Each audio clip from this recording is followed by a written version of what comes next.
ચાર યુગ. હિન્દુ ધર્મમાં સમયને ચાર યુગમાં વહેંચવામાં આવ્યો છે. આ ચાર યુગ મળીને મહાયુગ બને છે.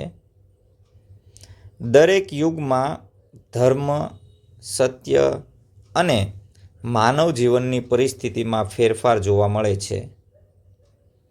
જેમાં પહેલું સતયુગ, જેનું બીજું નામ છે કૃતયુગ.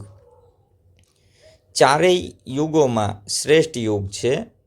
લોકો સત્યવાદી, દયાળુ અને ધાર્મિક હતા, જેમાં અધર્મ લગભગ નહોતો. ધર્મના ચારેય પાયા ખૂબ જ મજબૂત હતા.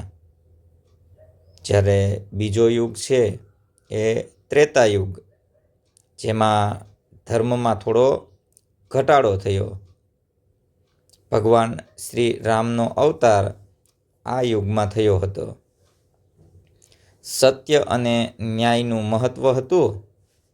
ધર્મના ત્રણ પાયા મજબૂત રહ્યા.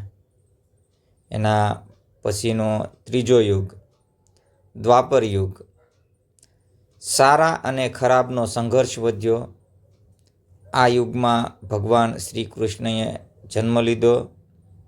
મહાભારતનું યુદ્ધ આ યુગમાં થયું હતું અને ધર્મના બે પાયા બાકી રહ્યા હતા. એના પછીનું ચોથું કળિયુગ. વર્તમાન સમય કળિયુગ કહેવાય છે અને આ સમયમાં ખાસ કરીને અધર્મ, અસત્ય અને સ્વાર્થમાં વધારો થયો. ધર્મનો માત્ર એક જ પાયો બાકી રહ્યો છે, જેમાં ખાસ કરીને ભક્તિ, સારા કર્મો અને સત્યનો માર્ગ અપનાવવો જોઈએ. આજે આપણા ચાર યુગ છે એનો ક્રમ આ પ્રમાણે: સતયુગ, ત્રેતાયુગ, દ્વાપર અને કળિયુગ. ખાસ ચારેય યુગ મળીને એક મહાયુગ બને છે અને હિન્દુ માન્યતા મુજબ જે હાલનો સમય છે તે કળિયુગ ચાલી રહ્યો છે.